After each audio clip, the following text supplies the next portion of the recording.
시작하기 전에 안내부터 좀 해야 될 것 같은데, 코로나 사태로 인하여서 새벽 기도에 참석하지 못하는 분들도 많고 집에서 또 큐티하는 분들도 많고 그럴 것 같아서 녹화해서 유튜브에 올렸는데 굉장히 힘들어요. 사진 찍는다고 생각하니까 얼굴 표정도 굳어지는 것 같고 말도 더듬더듬 거리는 것 같고 자유롭지가 못해요. 그래서 이거 날마다 녹화하는 것이 너무 힘들다, 그런 마음이고, 또 앞으로 코로나 사태가 이게 종식될 그 기미가 보이지 않고 미래학자들은 코로나를 안고 가야 된다, 다들 그렇게 말하고, 그래서 거기에 따라서 또 대책도 세워야 되고, 그래서 이렇게 날마다 하기는 좀 어렵다. 그래서 일단 창세기 강의 마치면은 화요일부터 금요일까지는 성경 통독하도록 하고, 월요일에는 출애굽기 강의 녹화를 해서 유튜브에 올리는 것으로 그렇게 좀 하고 싶습니다. 여러분들 그렇게 양해해 주시기를 바랍니다. 찬송가 407장 같이 부르겠습니다. 찬송가 407장.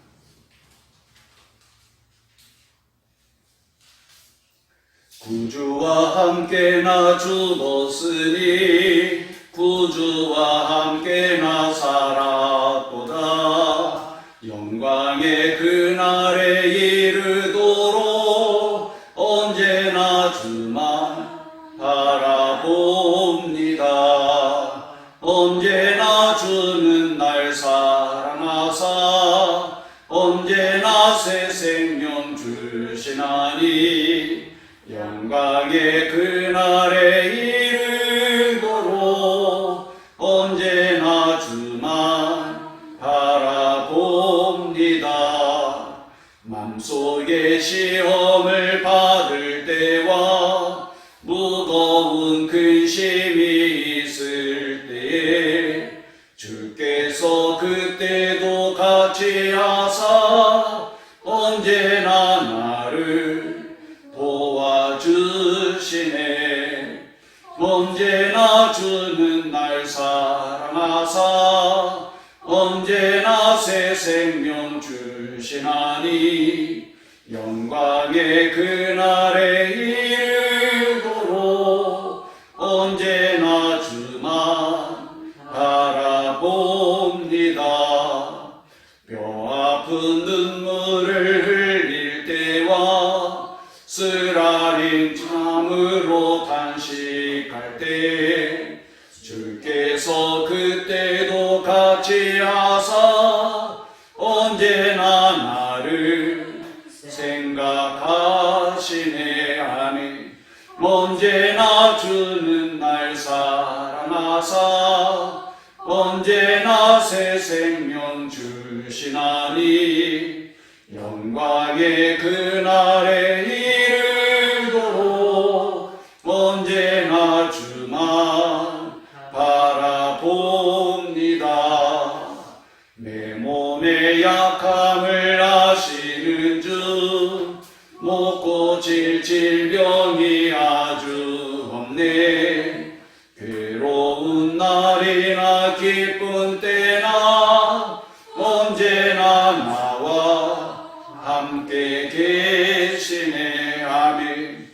언제나 주는 날 사랑하사 언제나 새 생명 주시나니 영광의 그날에 이르도록 언제나 주만 바라봅니다. 아멘. 아멘. 나는 전능하신 아버지 하나님 천지의 창조주를 믿습니다. 나는 그의 유일하신 아들 우리 주 예수 그리스도를 믿습니다. 그는 성령으로 잉태되어 동정녀 마리아에게서 나시고 본디오 빌라도에게 고난을 받아 십자가에 못 박혀 죽으시고 장사된 지 사흘 만에 죽은 자 가운데서 다시 살아나셨으며 하늘에 오르시어 전능하신 아버지 하나님 우편에 앉아 계시다가 거기로부터 살아있는 자와 죽은 자를 심판하러 오십니다. 나는 성령을 믿으며 거룩한 공교회와 성도의 교제와 죄를 용서받는 것과 몸의 부활과 영생을 믿습니다. 아멘. 하나님 말씀은 창세기 49장입니다.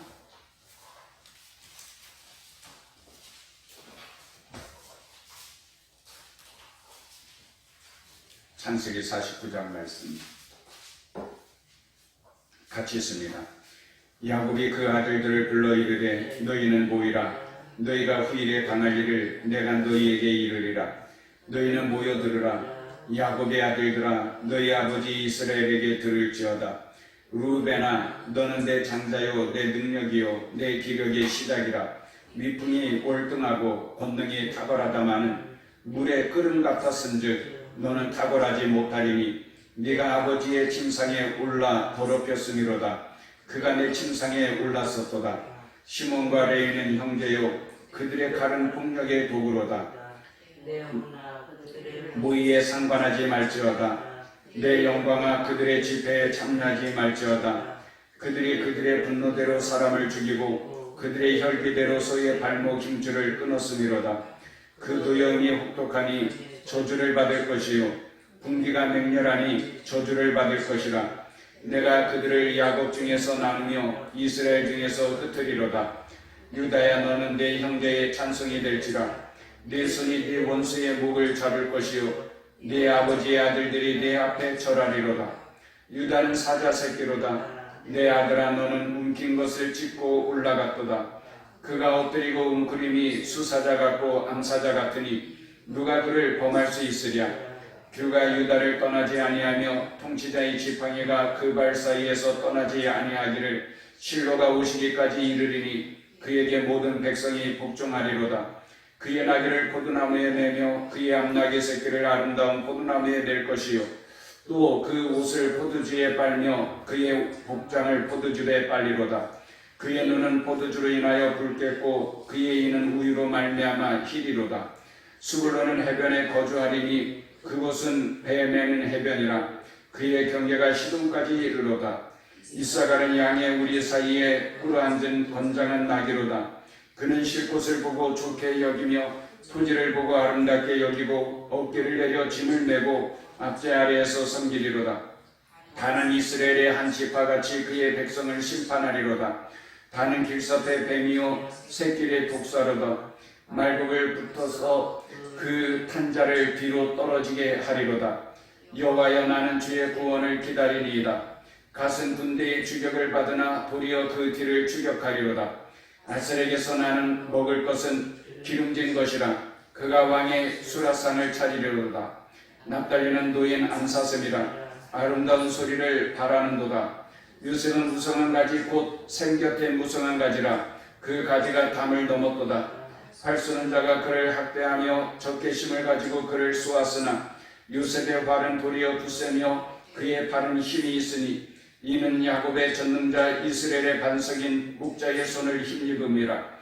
내 아버지의 하나님께로 말미암나니 그가 너를 도우실 것이요 전능자로 말미암나니 그가 네게 복을 주실 것이라. 위로 하늘의 복과 아래로 깊은 샘의 복과 젖먹이는 복과 태의 복이로다. 내 아버지의 축복이 내 선조의 축복보다 나아서 영원한 산이 한옥승같이 이 축복이 요셉의 머리로 돌아오며 그 형제 중 뛰어난 자의 정수리로 돌아오리로다. 베냐민은 물어뜯는 일이라. 아침에는 빼앗은 것을 먹고 저녁에는 움킨 것을 나누리로다. 이들은 이스라엘의 12지파라. 이와 같이 그들의 아버지가 그들에게 말하고 그들에게 축복하였으니 곧 그들 각 사람의 분량대로 축복하였도다. 그가 그들에게 명하여 이르되 내가 내 조상들에게로 돌아가리니 나를 햇사람 에브론의 밭에 있는 굴에 우리 선조와 함께 장사하라. 이 굴은 가나안 땅 마므레 앞 막벨라 밭에 있는 것이라. 아브라함이 햇사람 에브론에게서 밭과 함께 사서 그의 배장제를 삼았으므로 아브라함과 그의 아내 사라가 거기 장사되었고 이삭과 그의 아내 리브가도 거기 장사되었으며 나도 레아를 그곳에 장사하였노라. 이 밭과 거기 있는 굴은 햇사람에게서 산 것이니라. 야곱의 아들에게 명하기를 마치고 그 발을 침상에 모으고 숨을 거두니 그의 백성에게로 돌아갔더라. 아멘. 이 한 주간도 주님과 동행하면서 늘 기쁨과 행복에 넘치는 좋은 날들이 되기를 축복합니다. 야곱은 이제 하나님께서 그를 부르시기 전에 12 아들을 축복하고 또 이 12 아들은 특별히 12 지파를 이루게 됩니다. 아주 중요한 의미를 담고 있죠. 그래서 이 12 지파의 앞으로 운명이 어떠할 것인가 라는 것을 선지자로서 예언하는 그런 내용의 말씀이기도 합니다. 1절 보면 야곱이 그 아들들을 불러 이르되 너희는 모이라 너희가 후일에 당할 일을 내가 너희에게 이르리라. 앞으로 이루게 될 12지파가 어떻게 될 것인지 축복하며 예언하는 것입니다. 참 놀라운 것은 육의 눈은 어둡고 침침하여서 잘 보지 못하지만 영안은 얼마나 밝았는지 몇백 년 후에 몇천 년 후에 이루어질 것을 내다보면서 예언하는 것이고 또 야곱이 축복한 대로 그렇게 12지파가 이루어지게 되는 것을 우리가 말씀을 통하여서 보고 또 역사를 통하여서도 알게 됩니다. 먼저는 장자인 루벤에게 대한 말씀이죠. 3절 루벤아 너는 내 장자요 내 능력이요 내 기력의 시작이라. 위풍이 월등하고 권능이 탁월하다마는 끝에 끝맺음이 아름답지 못하죠. 탁월하다 이렇게 끝나야 되는데 탁월하다마는 장자의 축복을 누릴 수 없는 이유에 대하여서 말씀하고 있는 거예요. 루벤이 장자거든요. 루벤은 왜 장자인데 이렇게 장자의 축복을 누리지 못하는가? 참 루벤이 월등하거든요. 오늘 주신 말씀대로 보면은 너는 내 장자요 내 능력이요 내 기력의 시작이라. 위풍이 월등하고 권능이 탁월하다. 얼마나 훌륭합니까? 정말 야곱도 이 루벤 장자로 인하여서 기대를 많이 했던 것 같아요. 그리고 앞에 내용들을 보면 루벤이 리더십도 있어요. 동생들을 어떻게 잘 리더해 가는지 그런 훌륭한 면이 있어요. 그런데 장자의 축복권은 빼앗기고 맙니다. 놓치고 말아요. 참 안타깝죠. 왜 그런가? 정욕을 절제하지 못한 거예요. 성경에 보면 그런 말씀들을 우리가 많이 보게 되잖아요. 그 앞에 야곱의 형이었던 에서도 그렇잖아요. 에서가 장자거든요. 근데 에서가 장자의 축복권을 누리지 못해요. 받지 못해요. 동생 야곱에게 빼앗기고 맙니다. 성경은 에서에 대해서 뭐라고 말해요? 망령된 자라는 거예요. 쉽게 말하면 미친 자라는 거예요. 장자의 축복권이 이게 얼마나 귀한 건데 본인뿐만 아니라 자녀 자손 대대로 누릴 수 있는 것인데 그걸 팥죽 한 그릇에 팔아버렸단 말이에요. 우리가 하나님 나라에서 받게 될 그 영광이 얼마나 큰데 얼마나 놀라운 것인데 그렇잖아요. 하나님의 자녀가 된 권세, 하나님의 자녀들로서 하나님 나라를 유업으로 이어받게 되어졌고 그 영원한 상급과 영광을 이 땅에 잠시 누리게 되는 팥죽과 같은 어떤 유혹과 쾌락에 팔아버리게 될 때에 그것은 미친 자와 같다는 거예요. 우리가 그렇게 선택받고 부름을 받아서 하나님의 자녀되는 권세가 있다 하더라도 에서처럼 또 루벤처럼 빼앗길 수 있다는 것을 우리가 잊지 말아야 합니다. 그건 미친 자인 거예요. 어제 말씀 가운데서도 우리가 잠시 이 땅에서 고난을 받게 되지만은 그러나 그 고난은 끝나는 게 아니라 그러잖아요. 영원한 영광으로 이어지게 된다고 하잖아요. 그런 약속이 있기 때문에 우리는 고난으로 인하여서 슬퍼하거나 낙심하면 안 돼요. 이런 믿음과 소망이 없는 세상의 불신자들을 위로해주고 격려해주고 그들에게 살 길을 가르쳐주는 것이 성도의 사명이요 교회의 본분인 것을 믿습니다. 그런데 성도들조차도 그러한 소망이 없고 그러한 영광을 바라보지 못하게 될 때에 빼앗길 수도 있다는 것을 우리가 잊지 말아야 합니다. 그리고 5절에는 시몬과 레위가 나와요. 시몬과 레위는 내용을 읽어보면은요, 축복이 아니에요. 저주예요. 6절에 내 호나 그들의 모의에 상관하지 말지어다. 내 영광아 그들의 집회에 참여하지 말지어다. 그들이 그들의 분노대로 사람을 죽이고 그들의 혈기대로 소의 발목 힘줄을 끊었음이로다. 그 노여움이 혹독하니 저주를 받을 것이요 분기가 맹렬하니 저주를 받을 것이라. 내가 그들을 야곱 중에서 나누며 이스라엘 중에서 흩으리로다. 그러니까 시몬과 레위는 형제인데 항상 악을 도모한 거예요. 둘이서 나쁜 짓 할 때마다 이 두 형제가 서로 모의해가면서 그 나쁜 짓을 도모했단 말이에요. 그 결과가 뭐예요? 두 형제가 다 저주받게 되는 거예요. 마치 시편 1편에 말씀하신 것처럼 복 있는 사람은 악인의 꾀를 좇지 아니하고 죄인의 길에 서지 아니하고 오만한 자의 자리에 앉지 않는다고 그랬는데 그게 복 있는 사람이란 말이에요. 저주받을 자리라면 피해야죠. 얼마나 참 불쌍해요. 시몬과 레위는. 이게 마치 가위와 같아. 가위는 한 날 가지고는 역할을 못하잖아요. 가위가 두 날 같이 움직이듯이 시몬과 레위는 가위처럼 두 날이 움직이는데 선한 일을 위해서 움직이는 것이 아니라 악한 일을 위해서 움직였다 그 이야기. 성경에 보면 그런 사람들이 많이 나오죠. 우리가 잘 아는 대로 아나니아와 삽비라. 한 사람이 성령을 속이자 그럴 때에 그러면 안 된다라고 막았더라면 이 부부가 얼마나 좋았겠어요. 그러지 못하잖아요. 두 부부가 다 같이 망하는 거예요. 아굴라 브리스기라는 그게 아니잖아요. 같이 선을 도모하잖아요. 부부가. 얼마나 아름답고 영광스러워요. 나발과 아비가일 같은 경우에는 나발은 미련한 거야. 어리석은 거예요. 근데 아비가일은 지혜롭잖아요.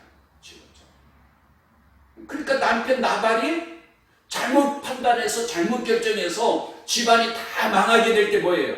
아비가일은 음식을 싸들고 다윗을 맞으러 나가잖아요. 그래서 남편을 대신하여서 사과하죠. 그러면서 당신은 앞으로 하나님께서 크게 쓰실 분이니 죄를 범하지 마라. 그러면서 다윗이 피 흘리려고 하는 것을 막아주지 않습니까? 참 지혜로운 여인이었죠. 아무쪼록 우리가 이 땅에서 복 있는 자로 살아가는 것은 저주받을 자리에 함께하지 않고 축복받을 사람을 가까이 하고 그런 자리를 찾아가고 사모하고 그러므로 인하여서 복된 삶을 누리게 되는 것을 믿습니다. 오늘 말씀 가운데서 제일 중요한 부분은 사실은 유다예요. 8절 이하에 유다에 대하여서 쭉 말씀을 하는데 조금 읽으면 8절에 유다야 너는 내 형제의 찬송이 될지라 네 손이 네 원수의 목을 잡을 것이요 네 아버지의 아들들이 네 앞에 절하리로다. 유다는 사자 새끼로다. 내 아들아 너는 움킨 것을 짚고 올라갔도다. 그가 엎드리고 웅크림이 수사자 같고 암사자 같으니 누가 그를 범할 수 있으랴. 규가 유다를 떠나지 아니하며 통치자의 지팡이가 그 발 사이에서 떠나지 아니하기를 실로가 오시기까지 이르리니 그에게 모든 백성이 복종하리로다. 이 굉장한 말씀인데 새벽 시간에는 강해를 잘 할 수가 없어요. 다만 야곱이 어떻게 유다를 통하여서 메시아가 올 것을 이렇게 예언하게 되고 다윗 시대 때에 보면은 다윗의 이제 왕권을 가지게 되고 하나님의 통치를 대리하게 되죠. 그리고 다윗의 후손으로서 메시아가 오게 되죠. 놀랍지 않습니까? 성경은 언제나 하나님께서 하실 일을 미리 말씀해 주시고 그것이 예언이죠. 그리고 그 말씀하신 것이 꼭 성취되어지게 되는 것을 성경은 말씀하고 있습니다. 날마다 성경 말씀을 읽고 그 말씀을 묵상하며 그래서 성경 말씀이 이루어지는 것을 우리가 경험함으로 하나님께 영광 돌리는 삶이 되시기를 축복합니다. 기도하겠습니다. 하나님 아버지 감사합니다. 야곱의 12지파가 앞으로 당할 일을 함께 읽었습니다. 그들이 심은 대로 그들이 행한 대로 거두게 되는 것을 우리가 말씀을 통하여서 깨닫게 됩니다. 원아웃기는 오늘 우리가 좋은 것을 심을 수 있게 하여 주시고 그래서 나와 내 자녀 자손들이 좋은 열매를 거두게 하여 주시사 하나님 아버지께 감사와 찬송과 영광을 돌리게 하여 주옵소서. 예수님의 이름으로 기도합니다. 아멘. 하늘에 계신 우리 아버지, 아버지 이름을 거룩하게 하시며 아버지의 나라가 오게 하시며 아버지의 뜻이 하늘에서와 같이 땅에서도 이루어지게 하소서. 오늘 우리에게 일용할 양식을 주시고 우리가 우리에게 잘못한 사람을 용서해 준 것 같이 우리 죄를 용서하여 주시고 우리를 시험에 빠지지 않게 하시고 악에서 구하소서. 나라와 권능과 영광이 영원히 아버지의 것입니다. 아멘.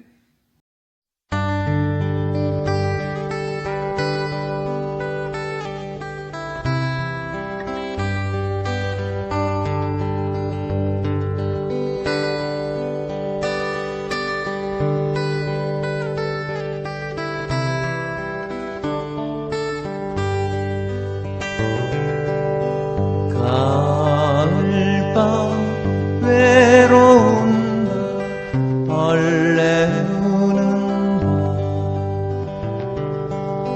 초가지 빗산길 어두워질 때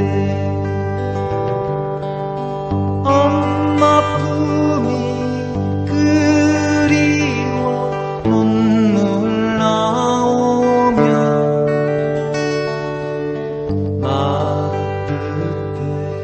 나와 앉아 별만 셉니다.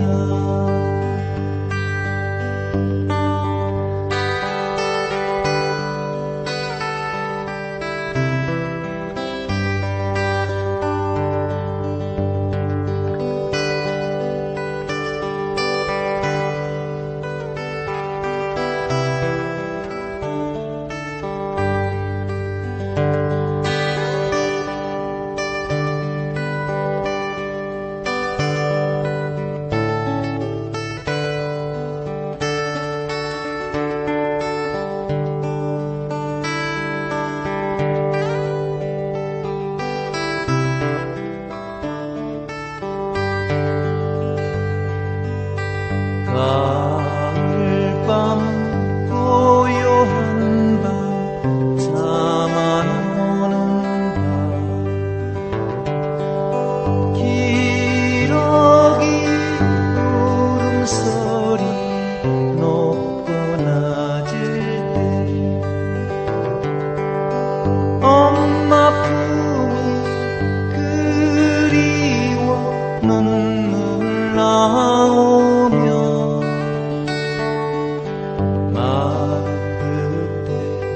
나와 앉아 별만 셉니다.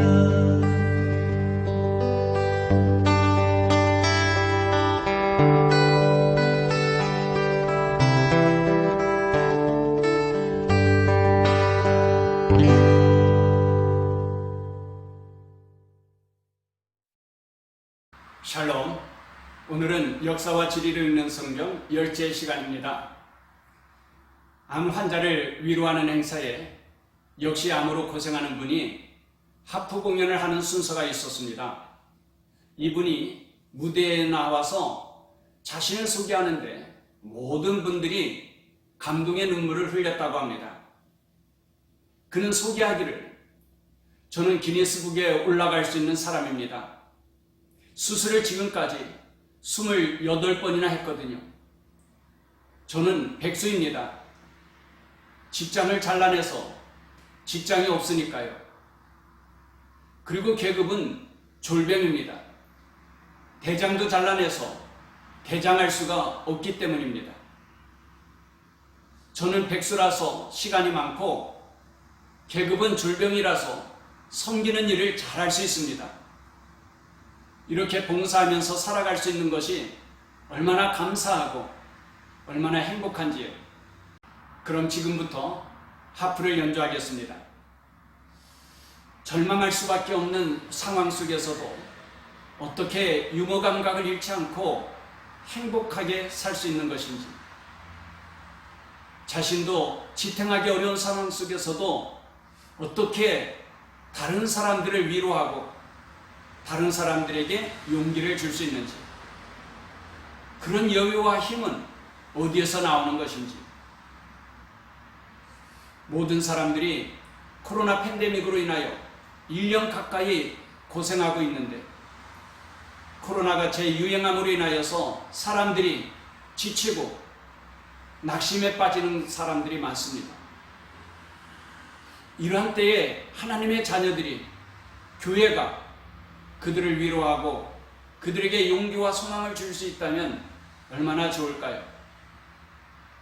내 힘으로 살면 내 마음조차 다스릴 수 없습니다. 나도 남들처럼 지치고 피곤할 수밖에 없겠지요. 혹시 잠깐 성공할 수 있을는지는 몰라도 어느 한순간에 무너질 수 있겠지요. 그리스도인은 내 힘과 내 지혜로 사는 것이 아닙니다. 오히려 자신을 비우고 자신을 십자가에 못 박아 죽임으로써 내 안에 계신 성령의 능력으로 사는 것입니다. 주님은 우리와 항상 함께 하시겠다고 약속하셨습니다. 성령으로 주님은 오늘도 우리와 함께 계시는 것을 믿습니다. 그 전능하신 성령의 지혜와 능력으로 산다면 항상 기쁨과 감사가 넘치는 삶을 살 수 있고, 다른 사람들을 위로하며 다른 사람들에게 기쁨과 소망을 줄 수 있습니다. 마가복음 1장 15절에는 때가 찼고 하나님의 나라가 가까이 왔으니 하였고, 갈라디아서 4장 4절에는 때가 차매 하나님이 그 아들을 보내사 그랬는데, 예수님께서 세상에 오신 것이 아무 때나 적당한 때에 오신 것이 아니라는 말씀이죠.